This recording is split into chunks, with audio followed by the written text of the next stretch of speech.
नमस्कार। मैं डॉक्टर अर्चना जोशी, सह आचार्य ड्राइंग एंड पेंटिंग। प्रिय विद्यार्थियों, आज हम चित्रकला के तत्व के बारे में अध्ययन करेंगे। यह हम सभी जानते हैं कि मनुष्य एक सामाजिक प्राणी है और वह अपने भावों को अभिव्यक्त करने के लिए विभिन्न तरह के माध्यमों का प्रयोग करता है और अभिव्यक्ति की इस प्रक्रिया में ही कला अस्तित्वमान होती है।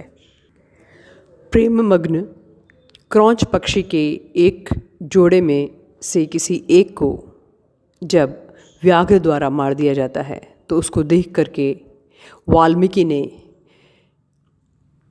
अपनी संवेदना काव्य के रूप में प्रकट की थी। ये प्राचीन दृष्टांत हमें ये बताने के लिए, अनुभव करने के लिए पर्याप्त है कि किस प्रकार मनुष्य, जो कि एक सामाजिक प्राणी है, किसी चीज़ को अनुभव करता है और अनुभव करने के पश्चात अभिव्यक्ति के रूप में कला अस्तित्व में आती है।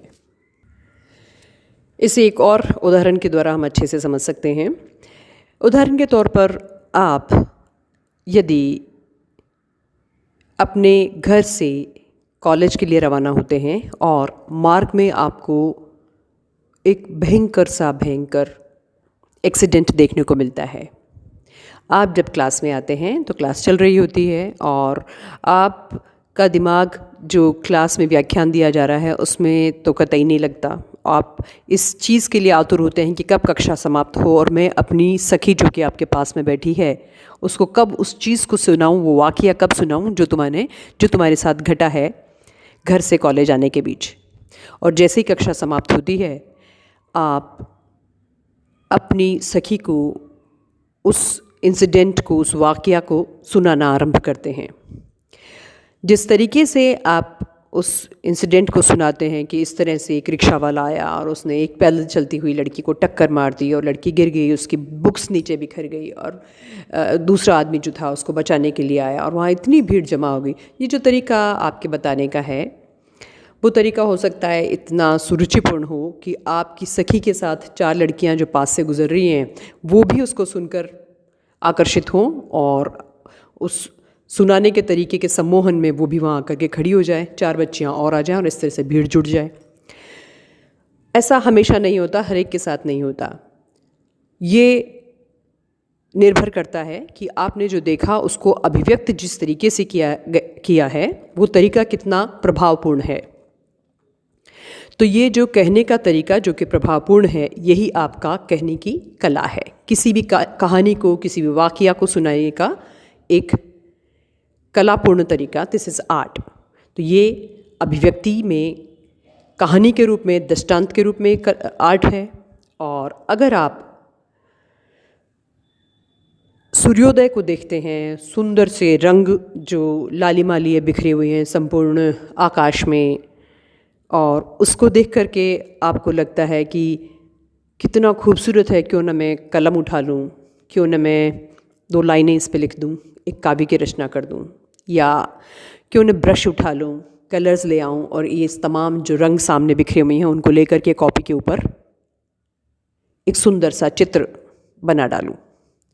तो ये जो अभिव्यक्ति जो आपने महसूस किया उसको अभिव्यक्त किया और अभिव्यक्ति का तरीका काव्य में भी हो गया और एक पेपर के ऊपर चित्रकारी के रूप में भी हो गया। तो इस तरीके से आपने किसी चीज़ को देखा, महसूस किया और अभिव्यक्त किया और कला अस्तित्व में आ गई। कलाओं के विभिन्न रूप हैं, काव्य है, नाटक है, चित्रकला है। अभी जो हम जिस चीज़ की चर्चा कर रहे हैं वो विषय है चित्रकला। तो जब आप चित्रकला की रचना करते हैं तो उसके अपने कुछ सिद्धांत भी हुआ करते हैं। उन सिद्धांतों में कला के तत्व भी सन्निहित हैं और कला के सिद्धांत भी सन्निहित हैं। और आपके पाठ्यक्रम में उनकी गणना इस प्रकार की गई है। पहला है रेखा, दूसरा है रूप, तीसरा है वर्ण, चौथा है तान, पांचवा है पोत और छठा है अंतराल। प्रिय विद्यार्थियों, ये वो तत्व हैं जो एक चित्र को पूर्णता प्रदान करते हैं और इन्हीं कला तत्वों के माध्यम से हम कला का पूर्णतया आनंद उठा सकते हैं।